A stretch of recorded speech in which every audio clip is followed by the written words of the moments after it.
Salut les amis, c'est Ludo, j'espère que vous allez bien. Je vous retrouve aujourd'hui pour une nouvelle vidéo et il va s'agir d'un update lecture.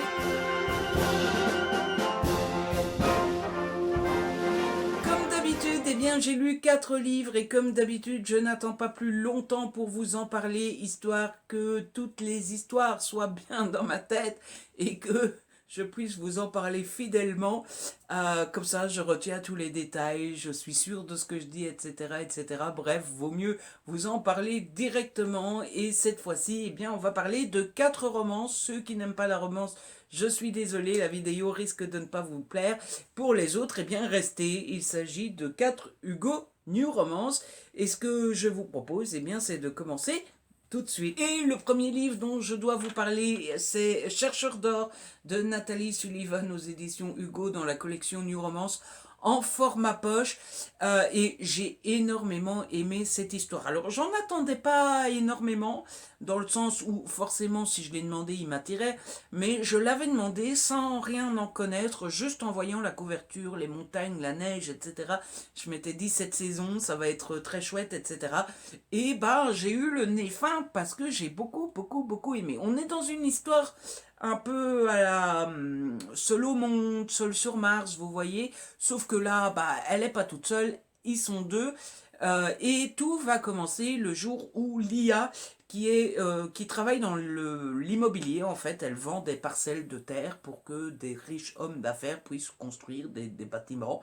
Et là, elle survole une zone complètement perdue dans l'Alaska pour montrer à son client, bah vous voyez, voilà, il y a tout ça à vendre et là vous allez pouvoir faire votre hôtel et ça va être magnifique, tout ça, tout ça. Le seul souci, c'est que l'avion va se cracher et c'est la seule qui va en réchapper. Le problème, c'est qu'elle est plutôt mal en point. Et puis surtout, bah, le problème, c'est qu'on est en Alaska, en haute montagne, où il n'y a que de la neige et où il n'y a rien aux alentours à perte de vue. Heureusement, elle va tomber sur Stanford. Stanford qui est là et qui vit en autarcie, qui a son petit chalet et qui vit là toute l'année. Stanford va donc recueillir l'IA et bah voilà quoi, ils vont devoir vivre plusieurs mois ensemble. C'était vraiment très chouette. Comme dans Seul au monde, sauf qu'ils sont deux, comme je vous disais, il se passe suffisamment de choses, il se passe suffisamment de suspense, il se passe suffisamment de petites, comment dire, de petites vaguelettes comme ça dans leur quotidien. Sauf que autant ça peut être des petites choses choupi-mimi, il y en a pas mal et ça vous savez que j'aime, autant ça peut être des choses assez banales, autant il se passe quand même pas mal de choses qui peuvent être vraiment très dangereux et qui peuvent vraiment mettre leur vie en danger tout simplement. Donc ça c'était vraiment très prenant. L'ambiance de la montagne, de la neige, tout ça est super bien décrite. Il n'y en a pas trop, il n'y en a pas trop peu, il y en a tout juste pour qu'on soit super bien immergé dans l'histoire. Il y a un petit loup qui a été apprivoisé et qui s'appelle Alpha. Moi, c'est une pépite Alpha. Franchement, gros coup de cœur pour Alpha. C'est le petit truc du livre. Je sais pas, je sais qu'il y en a qui n'aiment pas, mais moi, par exemple, j'aime bien les enfants dans les histoires. Je trouve que les enfants apportent toujours quelque chose. Et bien, dans ce livre-là, alors, je compare pas un loup à un enfant, mais dans le rapport à l'histoire, dans ce que ça rapporte à l'histoire, je trouve qu'Alpha fait super bien le job et moi j'avais juste envie de faire des gros câlins à Alpha. Il me faisait penser à Pilou, sauf que bon, bah Pilou dans les montagnes, dans la neige, je crois qu'il fait un pas, y a... on ne le voit plus quoi.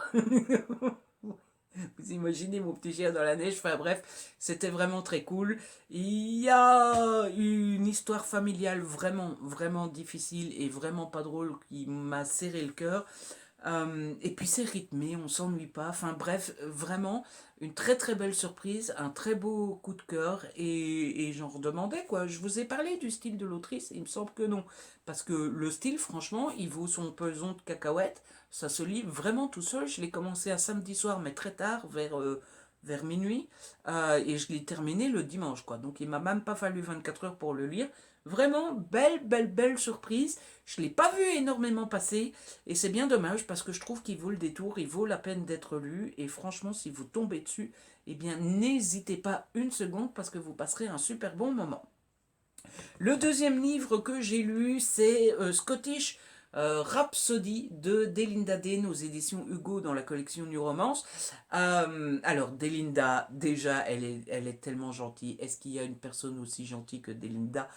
Oui, sans doute, mais en tout cas, elle est dans le top du top. Et en plus, j'avais adoré Stairway to Heaven, qui est sorti en poche aussi. Donc, n'hésitez pas si vous ne l'avez pas encore découvert. Et j'avais tellement aimé Stairway to Heaven que je ne pouvais pas passer à côté de sa nouveauté. Et qu'est-ce que j'ai bien fait parce que c'était encore une fois beaucoup trop bien. Alors, ici, on est avec Erin. Erin vit à Londres. Erin passe pas une super bonne vie. Elle est un peu fauchée, tout ça, tout ça. Et surtout, Erin reçoit un coup de fil de son papa lui annonçant que son grand-père est décédé. Erin quitte tout pour aller soutenir son papa et surtout pour aller enterrer son grand-père. Et quand elle arrive en Écosse, eh bien, elle se rend compte qu'il y a un schmilblick, il y a un problème, il y a une couille dans le pâté. Couille dans le pâté qui va faire qu'elle va être obligée, alors j'avais peur de vous spoiler, mais c'est écrit en tout gros sur la quatrième de couverture, à faire un mariage arrangé. Alors, précision, il est important d'appuyer sur ce point, c'est un mariage arrangé, non pas un mariage obligatoire, machin, comment on dit ça, un mariage forcé. Voilà. Arrangé, forcé, c'est pas la même chose. Et donc, elle accepte de se marier avec la clan et bah vous connaissez enfin vous devinez, je suppose, le reste de l'histoire. Ça va commencer en enemies to lovers, toute cette affaire et puis finalement bah ils vont se rapprocher petit à petit. Encore une fois, une histoire personnelle du côté de la clan très compliquée, très triste qui m'a serré le cœur à fond. Moi, quand j'ai appris l'histoire de la clan, enfin, vous le savez, moi je suis quelqu'un d'extrêmement sensible. Moi, quand je lis des histoires comme ça dans des livres, je me dis à chaque fois, mais moi ça m'arrive, je m'en sors pas, quoi. Enfin, moi, je, moi je, je blesse un ami en lui disant quelque chose de pas sympa, je m'en veux déjà pendant 2 semaines. Alors, imaginez si je fais une bêtise au point qu'il a fait... Enfin, il a même pas fait la bêtise, là, mais il croit qu'il a fait la bêtise. Ce qui est pareil, parce que notre cerveau, hein, ah, voilà. Enfin, bref. Et puis, que dire, c'est le style de Delinda, elle est juste géniale. Il y a de l'Écosse. Je sais que vous adorez tous l'Écosse. Moi, personnellement, enfin, c'est pas que je m'entends pas, mais que ce soit l'Écosse ou l'Australie, moi, voilà. Mais je sais que vous aimez bien l'Écosse, faites pas semblant, je sais que vous aimez ça. Il y a de l'Écosse, ni trop, ni trop peu, parfait, juste pour nous immerger. Et puis il y a un solide, un mélange, un très bon mélange de Enemies to Lovers et de Je t'aime. Il se rapproche petit à petit, mais pas trop vite et pas trop lentement non plus. Il y a de l'humour, mais pas trop non plus. Enfin bref, un mélange qui fait juste que ça fonctionne à merveille et qui fait juste que bah, quand vous commencez le livre, eh bien, vous ne pouvez plus le lâcher. Le livre fait... Ben, je vais vous le dire. Oui, je vais vous le dire. J'ai mis très mal, hein, mais bon, bref. Il fait 333 pages et c'est beaucoup trop peu parce que quand on arrive à la fin, eh bien, on est bien triste d'y arriver et on n'a qu'une envie, c'est de se dire, allez, encore un peu, quoi. On a juste envie de demander à Delinda de nous faire une centaine de pages de rap, quoi. Allez, fais-nous un bonus de 100 pages. Bref, j'ai beaucoup aimé et franchement, allez-y, quoi. Le troisième livre dont je dois vous parler, c'est Les chagrins d'amour font de belles chansons de Tamara Baliana aux éditions Hugo dans la collection New Romance. Et regardez-moi ce livre, qu'est-ce qu'il est beau, il est beau, mais oui qu'il est beau. À chaque début de chapitre, vous avez des petites... Alors, je sais, c'est complètement... vous avez des petites Vespa. Voilà. Oui, alors, côté superficiel, on fait pas mieux, mais moi j'adore. Voilà, quand j'ai vu les Vespa, je me suis dit, oh, c'est joli. Ici, on est avec Hilaria. Hilaria vit à Vérone. C'est à Vérone qu'il ressemble. Besoin de rien. Hilaria habite donc à Vérone. Elle travaille dans un opéra, à l'opéra de Vérone, et elle est répétitrice pour les chanteurs. Et tout se passe bien dans le meilleur des mondes. Et puis, ben, un jour, elle apprend que son théâtre va refaire la Traviata, un peu revisitée. Et pour chanter dans cette Traviata, on va appeler le monsieur qui s'appelle Cillian. Cillian, qui est un ex-chanteur, une ex-star mondialement reconnue. Sauf que dans le temps, Cillian chantait dans un groupe de pop rock, vous savez, genre les groupes où les filles vont Ah, il est trop beau! Enfin, vous voyez, un peu One Direction, etc. J'ai rien contre One Direction. Nina, si tu passes par là, ne me tape pas. C'est juste que entre One Direction et la Traviata, vous voyez, on s'attend pas forcément à ce que Harry Styles aille chanter une Traviata dans un opéra, vous voyez. Bon, bref. Donc, c'est ce qui arrive dans ce livre-là, et forcément, bah, Hilaria et Cillian vont se rapprocher. Encore une fois, une histoire familiale. Encore une fois qui m'a beaucoup trop touché. En plus, ça touche les parents. Vous me connaissez, moi et les histoires familiaux avec les parents. Euh, j'ai l'impression de toujours dire la même chose, mais en même temps, toutes ces autrices sont tellement douées que qu'est-ce que vous voulez que je vous dise, moi? Le style de Tamara, vous avez déjà lu du Tamara Baliana? Non? Eh bien, si c'est le cas, il faut y aller, les gars. Et commencez par celui-là, tant qu'à faire. Hein. Je suis corporate, hein. Je chronique un SP d'Hugo, donc je vous encourage à l'acheter. Bref, achetez du Tamara Baliana parce qu'elle a un style impeccable. Ses histoires sont toujours super méga trop cool. Elles sont toujours choupies. Il y a, en plus, c'est toujours un style où il n'y a pas un mot plus haut que l'autre. Il n'y a pas de grossièreté chez Tamara. Ceux qui n'aiment pas le sexe, il n'y a pas de sexe. Ou en tout cas, il est à peine suggéré en mode on se fait des bisous, on se touche et hop, on finit au lit. Mais il n'y a pas de je te mets le truc dans le truc et le truc et le machin et le bidou. Il n'y a pas tout ça. Et puis là, on est en Italie, l'ambiance est super bonne, on est à l'opéra, on est dans le chant, il y a des rebondissements et il y a des méchants. Il y a un méchant. Oh là là. J'ai envoyé un message à Tamara en lui disant non mais celui-là c'est un rat. Voilà ma réaction. Bref, il y a tout ce qu'il faut de nouveau pour que vous passiez un super bon moment. Et puis, je suis lancé comme ça à la one again sans réfléchir aux arguments. Donc, parfois, je dois m'arrêter en mode, mais qu'est-ce que je pourrais leur dire? Mais en fait, voilà, c'est tellement le genre de roman où vous vous laissez porter, où vous ne connaissez pas forcément les détails. Euh, et pourtant, ça le fait, quoi. Enfin, c'est le genre de roman où vous n'allez pas avoir des rebondissements de malade mental comme vous pouvez l'avoir dans je ne sais pas quoi, hein, dans un thriller, mais on ne va pas comparer un thriller avec les chagrins d'amour, hein, comme vous pouvez l'avoir dans des Britannies et Cherry par exemple. Il y a pas mal de rebondissements chez Britannies et Cherry, mais c'est le genre de comédie romantique,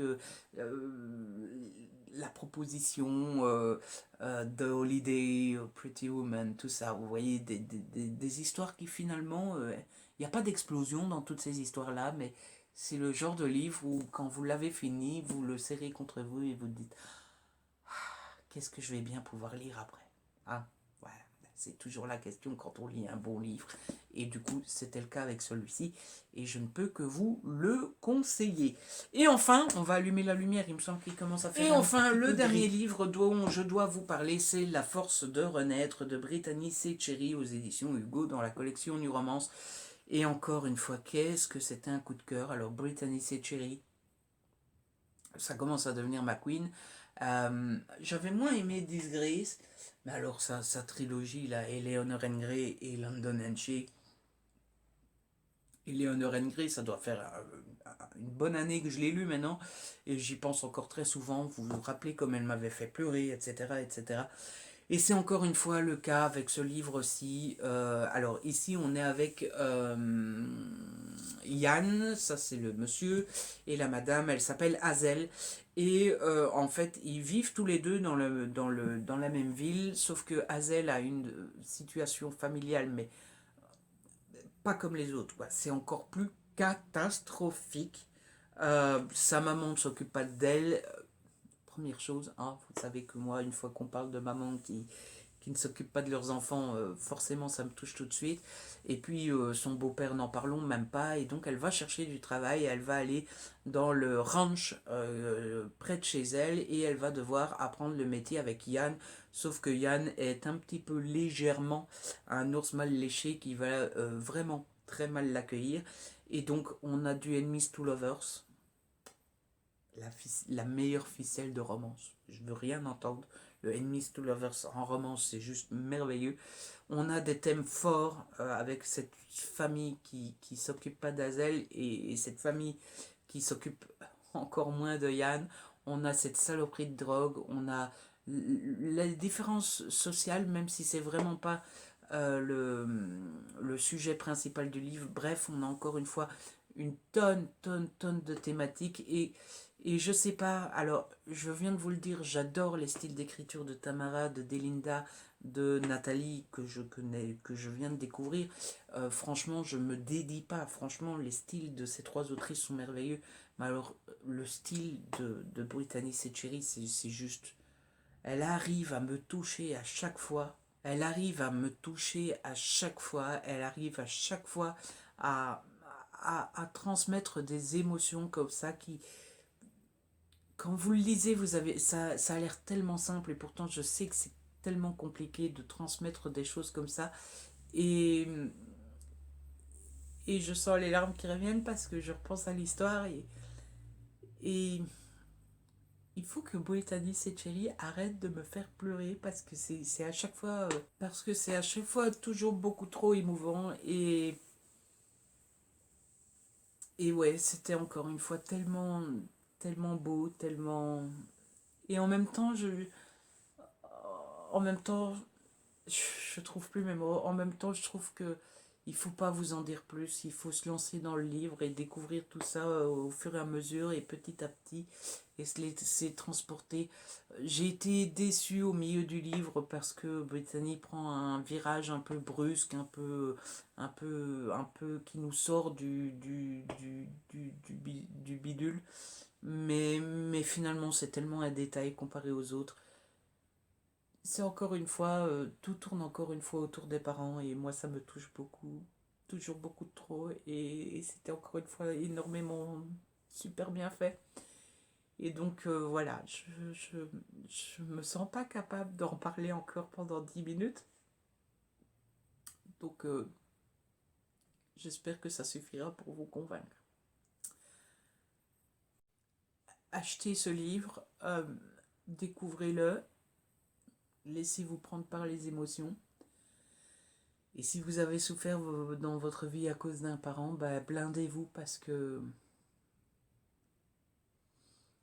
c'est la deuxième fois que Brittany Setcheri me fait pleurer à cause de cette thématique de la parentalité et surtout des parents qui ne font pas attention à leurs gosses. Et puis bon, bah, je m'attarde là-dessus parce que c'est ce qui m'a le plus touché, mais vous avez la célébrité, les voyages, la musique, vous avez plein de choses dedans, mais je suis légèrement trop bouleversée pour vous parler de tout ça. Lisez-le et découvrez Brittany Setcheri parce que si vous ne l'avez jamais lu, vous ratez quelque chose dans votre vie. Voilà, c'est comme ça que se termine cette vidéo. J'espère que je ne vous aurai pas tous fait pleurer, c'était pas le but du tout. J'espère en tout cas que je vous ai donné envie de découvrir l'un de ces livres. En tout cas, si la vidéo vous a plu, n'hésitez pas à la liker, à la partager. N'hésitez pas à me laisser un petit commentaire. Vous savez que j'adore vous lire. Si ce n'est pas encore fait, abonnez-vous. C'est gratuit et ça fait plaisir. On se retrouve très vite pour une nouvelle vidéo. D'ici là, prenez soin de vous et de ceux que vous aimez. Ciao, bye bye. C'était les montagnes russes des émotions.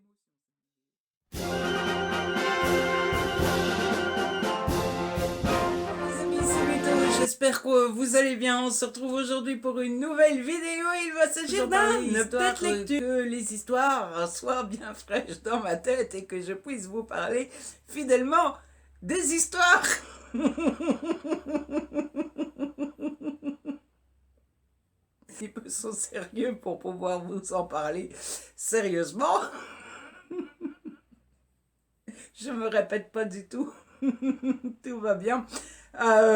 Pour ceux qui n'aiment pas la revanche, je suis désolée, mais la vidéo...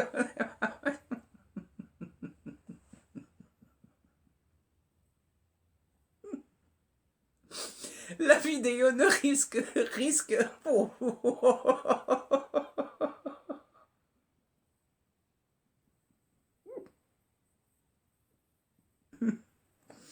Pour ceux qui n'aiment pas la romance, je suis désolée, mais la vidéo risque de ne pas beaucoup vous intéresser. Pour les autres, vous êtes les bienvenus puisqu'il y a 4 romances et 4 Hugo New Romance. Écoutez, je vais essayer de reprendre mon sérieux et on va commencer tout de suite, histoire que la vidéo ne dure pas trop longtemps.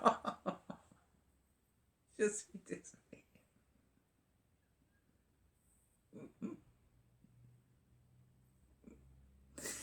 Il n'y a rien qui me fait rire en plus.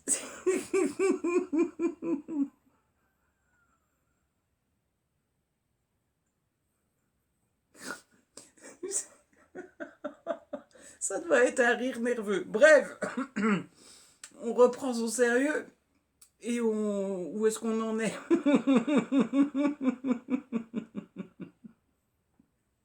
On va commencer tout de suite.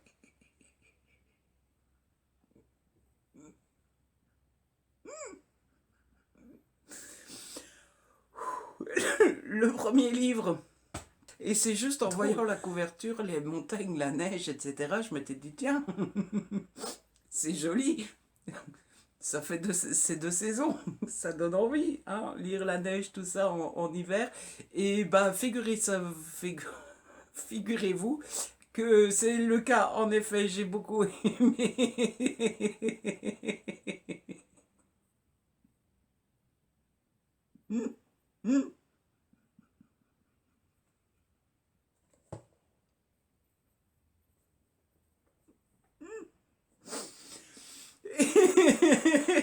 On va recommencer.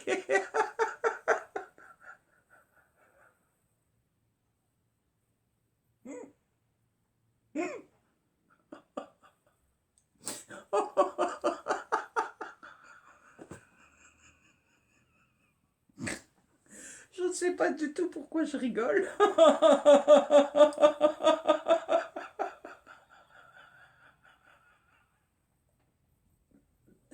Donc, le premier livre dont je dois vous parler, c'est Chercheur d'or.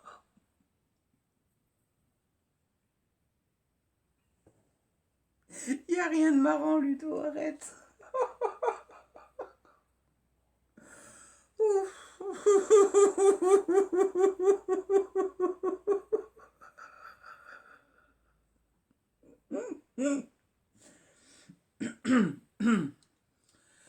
Le premier livre dont je dois vous parler, c'est Chercheur d'or. Je vais pas y arriver. C'est foutu. Le premier livre dont je dois vous parler, c'est Chercheur d'or de Nathalie Sullivan, pas de Sullivan. Bon, 3, 2, 1. Le premier livre dont je dois vous parler, il s'agit de Chercheur d'or de... Le premier livre dont je dois vous parler... Le premier livre dont je dois vous parler, c'est Chercheur d'or de Nathalie Sullivan aux éditions Hugo dans la collection New Romance en format poche. Je ne...